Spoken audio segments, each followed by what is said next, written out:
Loh, siapa di sana tu call? Waalaikumsalam. Ya, ada apa encik? Yang perlu saya tahu encik?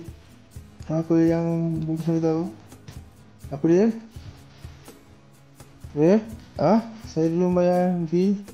Fee apa tu encik? VIP? Berapa ringgit? 500?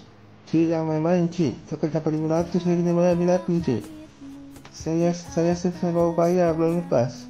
Bulan lepas saya dah bayar lah. Masuk bulan ni lagi, bulan belum bayar lagi. Tapi nanti saya bayar lah. Yang main cik, 500. Tadi kena VIP sedikit saja cik. Cik, untuk scan sama saya cik. Cik tak kena cik, yang scan cik. Bertabat lah cik. Belum macam jemput ni cik. Bertabat cik. Cik dah bertabat ke belum ni cik? Tu bertabat cik. Ya. Oh, cik tak tahu kat sana. Cik, taubat ni mudah je cik. Cik tinggal taubat lah dengan sungguh-sungguh cik. Jangan lari lagi. Silakan nanti lakukan lagi. Cik kena bertaubat cik. Dan cik jangan sikit cik. Kalau tak saya call polis cik. Tak saya call polis cik. Saya call polis cik. Saya call polis cik. Cik tak taubat saya call polis.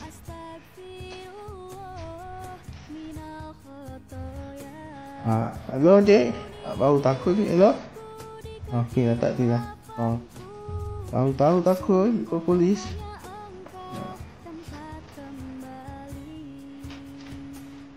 Okey lah, pada yang luar sana dah kena scan macam saya nak hati-hati Bila yang maku-maku tu kalau tu jangan angkat lah, biarkan ni kita off saja panggilan ni.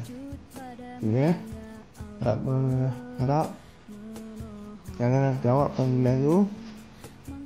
Dan kalau panggilan yang setengah ni jangan lupa jangan layan jaga diri anda, arah anda baik-baik saja. Senang